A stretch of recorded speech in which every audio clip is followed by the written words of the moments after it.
So now I want to basically discuss another topic called directional biases. So in many cases, let's say that I'm just looking at one single node, the process of message passing, neural message passing on a single node. And that single node is Vi. And these nodes, Vj, are the neighbors of that node, right?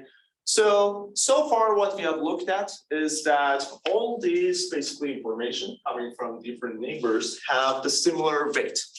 So that means that they are similarly informative. Each one is as informative. That means that these neighbors are as important, but that's not usually the case, or that's not at least always the case. Some nodes can be basically more important than the other nodes.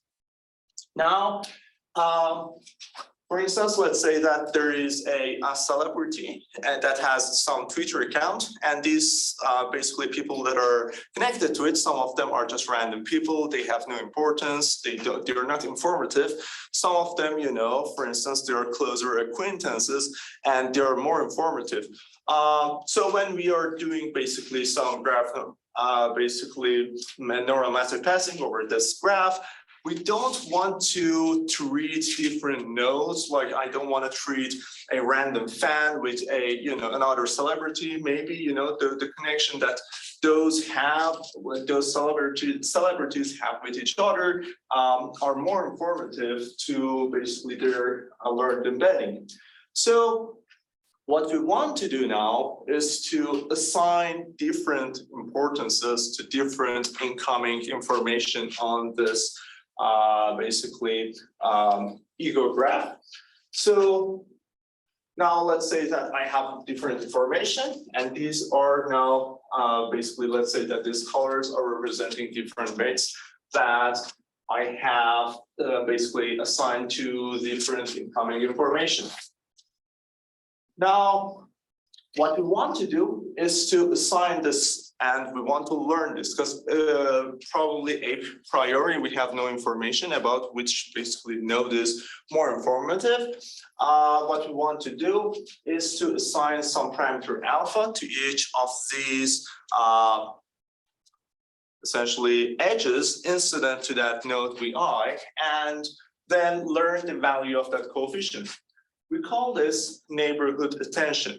And by that way, we will learn a bias toward a particular basically neighbor that we have. So we will deem the information that coming from a particular neighbor to be more important than the others. Now, let's look at an example here on this graph below. Let's say that I'm looking at the information that I'm getting at my node 5. Now in this graph, I have embeddings from the previous step. I call that HK, K being basically the number of iterations that we have. And this index 5 and indices 5 and 3 are representing the embedding for the corresponding nodes 5 and 3. So, and I basically assume that these are vectors, real value vectors with dimension dk. So now I take these, what I want to do is that at each step, I take a pair of embeddings, and using this, I want to construct a value or to find a value, a coefficient that corresponds to the importance of the corresponding edge. So for that, I want a function. This function takes essentially two embeddings for the two ends of the edge. And then it is a map from two dk dimensional vectors to a real value, right? So I basically input two dk dimensional vectors and I get basically a scalar as my output. And I call that a scalar. I show that scalar with Eij and call that a score. So we call this function basically attention mechanism, right? So now our goal is essentially have, first of all, how to now assign weights to different nodes based off of this Eij. And then the second, we want to define what attention mechanisms that we have, right? So we need to define this function. So what we want to do is that we want to take this EIJ and we want basically to normalize it within each neighborhood, because we have different values of embeddings for different nodes, right? So in different neighborhoods, we don't want these weights to have values that are basically very high or very low. We want to, in each neighborhood, the sum of all basically weights, basically they sum to 1, right? So we want to have a method to normalize this. And what do you think? What method would be best? Divided by sum of e. A what? Divided by sum of e. Okay. But how you would ensure that all of that would basically stay between 0 and 1? Neural network with kind of sigmoid. Not sigmoid, but softmax, right? So you basically can use. All right, so what we can do now is to use a softmax function. So we take the output, this score generated by our attention mechanism, and we take all the scores that is generated by this attention mechanism through a single neighborhood, and then we pass them to a softmax function, and that will return me some coefficients alpha I, which will be plugged into our function in the aggregation step. So what I'm doing, just to basically recap, is that we have different basically scores coming from different neighbors of that node Vi, and then we are essentially normalizing each score over all the other scores using the softmax function, which is basically using the exponential of our score that we want basically to find for the corresponding edge over all the other edges in that neighborhood. So then what happens, as we said, we will plug this into our basically aggregation function. Let's say that I'm here just showing a summation as my aggregation. So I'm multiplying each embedding that comes from different neighbors with this coefficient, and then the sum of all those will give me the message that I have for that particular node Vi. All right, so we said that we basically define an attention mechanism, and using that we get some scores, and then we normalize that, and then we plug that into our aggregation function. But now, how basically this aggregation, this attention mechanism is defined? There are a couple ways to define this, couple ways that are used in the literature. One is to use this type of single, basically neural network-like function, which essentially it defines some weight W that takes the basically embeddings for different nodes as input. It gives you another embedding, right? So the dimensionality of this W is dk by dk plus 1. So it's just propagating that to the next step. And then I concatenate two different embeddings that have gone through our multi-layer perceptron now, our W essentially. I'm a single layer perceptron, right? A single layer network. And then that will result, let's just show that with HIK plus 1, HJK plus 1. And then what we do is to concatenate this into basically with each other in order to generate a vector with a new dimension 2 times dk plus 1, right? And then I multiply that by this other vector, AT, and then that will define my attention mechanism. And these are two vectors. We are doing basically multiplying these two vectors, and we will get a single score. So the parameters, these parameters alpha A and this vector A and this matrix W are learnable parameters that I will learn through my training process. Another example that we can use is a bilinear attention model. In this, we only have a single W defined here, and I am multiplying this basically HI by this W, and then I take those, multiply that by HJ. A third option is just to have a neural network model that basically is designed to take two different vectors as input, and it just returns to you some single variable as output. So, and I'm showing that. So basically our attention mechanism is basically f theta, where theta is just the parameters of my neural network.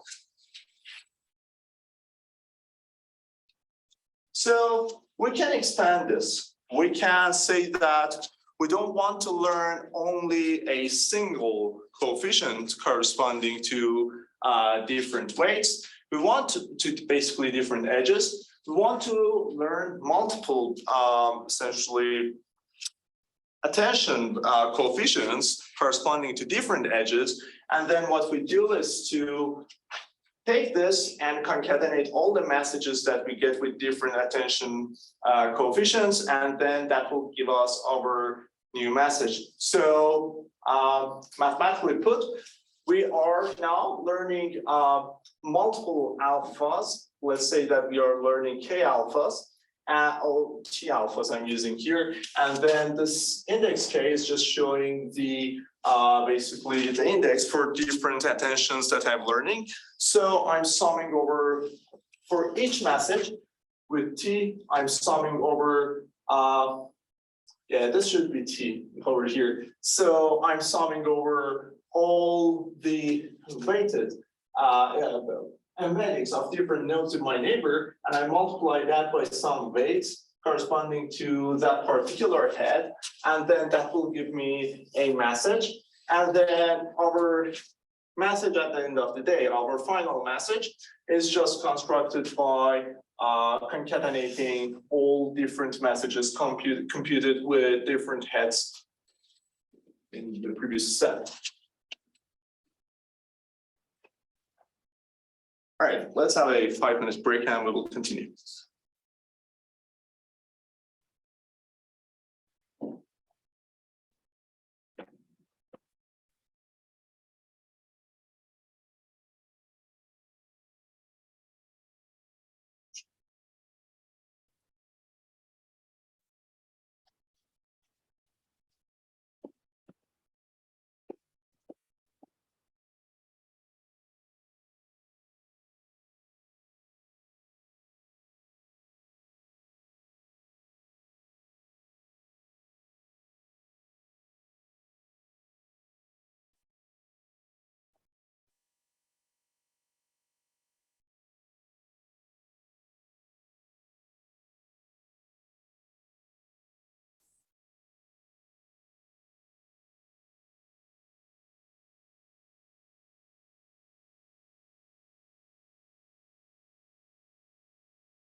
So when you see an alpha,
of it all. It's a lot of work. So,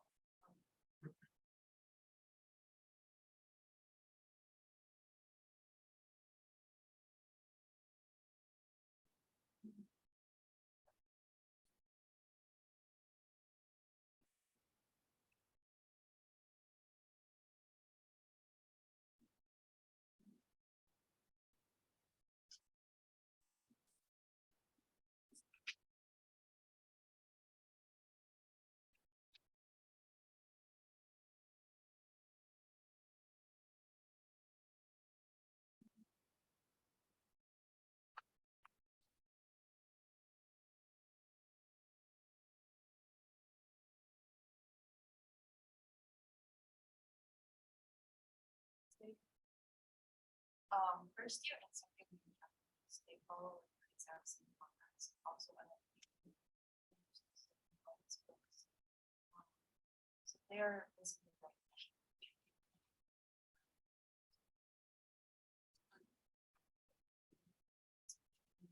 now we're not really going. We still have chapters, but for at each chapter we have like one reading passage that we read and memorize. So we interpret the content and analyze the grammar used there. Some of them are used in normal or we've seen it before. So it's very we go with work on that. So it's less like less.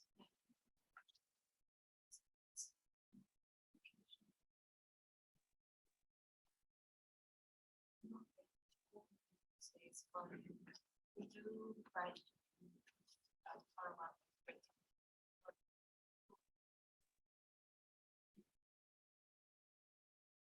Get someone out.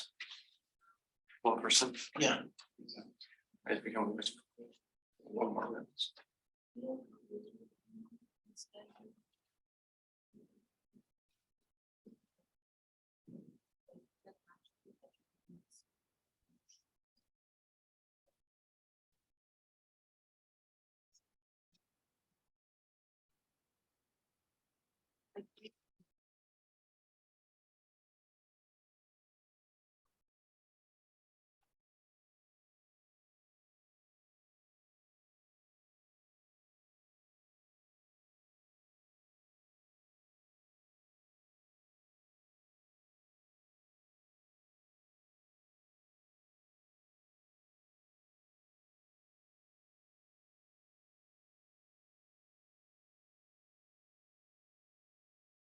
All right, so now that we have directional biases, we want to touch upon another related essentially topic, which is called neighborhood sampling. So this was essentially used before introduction of the attention mechanism in the context of graphs. The idea with that is that in many scenarios, we have problems that have, again, we have nodes that are not equal to each other, right? So the idea now is that if we want to essentially compute different nodes with basically aggregate different nodes from in different neighborhoods, they're gonna have some essentially memory footprints that are not gonna be equal to each other. And sometimes we want to have basically that will cause some problems when we're aggregating information. So sometimes we want to modify this such that all neighborhood aggregations have the same size. They have the same type of essentially aggregation memory. So what we can do, for instance, is that in our aggregation, we can select a subset M prime of the neighbors that we have. And then what we then do is to aggregate information only from the nodes that are on the subset. Okay, so let's look at an example.